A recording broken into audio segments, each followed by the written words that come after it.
The why and the wherefore is simple enough, was the reply. Consider the names of the families who make up what is known as the Lennox set. There is not among them the name of a single person who makes a fool of himself or herself at Newport yearly, to the mingled disgust, gaiety, and scorn of the nation.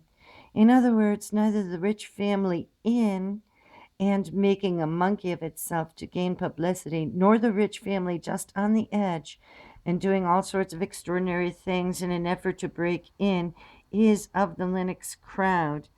That's just it in a nutshell. Lennox society is um, the real Simon, pure Knickerbocker society. It is the society that one hears little or nothing about in the public prints, for everyone is sure of his place. He does not have to herald the fact. He is not of the set that attended the smart set by several generations, and further, his family has been used to the possession of millions for so many years that it knows how to and does spend the dollars sanely.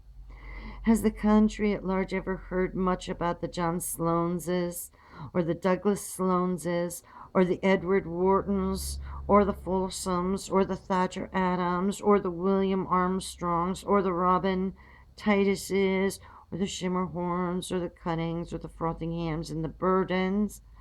These are some of the families that make up this altogether circumspect, wealthy social set.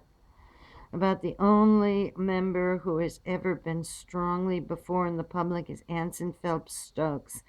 He, however, is no longer considered an active member. His enormous cottage is some 1,000 feet in circumference, and if it continues down here, yeah, and used as a hotel for several years past, has recently been sold by him. A few Lennox peculiarities. Lennox society is a good human is good in a human sense. That's one of its distinguishing peculiarities. Its members are unheralded and do not strive after smartness. That's another decidedly so. And a third is its fondness for indulging itself every Sunday noon in an infernal gathering at the Lennox post office after church lets out.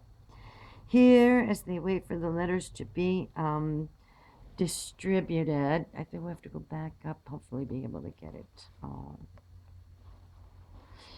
The news and the the news and something of millions hold animated conversation, and the gossip of the week past and the news of social events for the present week and options of the preacher's sermon are freely and unconventionally exchanged in true backwoods style.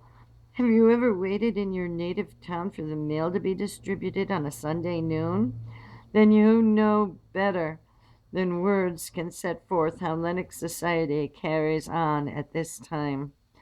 Lennox society is further peculiar in that there is only one Lennox set. Newport, for example, has at least three broad sets: the smart set, the old family set it's never heard of, and those who are desperately hanging on the fridge and waiting their chance to bolt in. But with Lennox society, it is either positive or negative. One is firmly in or most certainly out. So it comes about that the social climber, to quote the maker of the time-worn paradoxical phrase, is conspicuous by her absence from the Lennox set.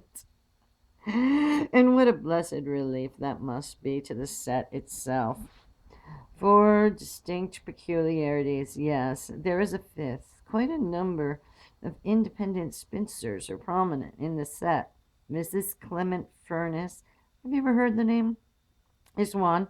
And so is Miss Kate Carey, numbered among the country's leading horsewomen. So is Mrs. Ethel Cram, who received her death injuries while out driving with her little nieces this past summer. Perhaps the presence of the spinsters imbued with the old-fashioned notions of conduct is largely responsible for the frequently remarked fact that practically no drinking or gambling is indulged in by the Lennox women, and that it is possible to spend a week there at a house party without hearing a risque story told by some young girl in the drawing room.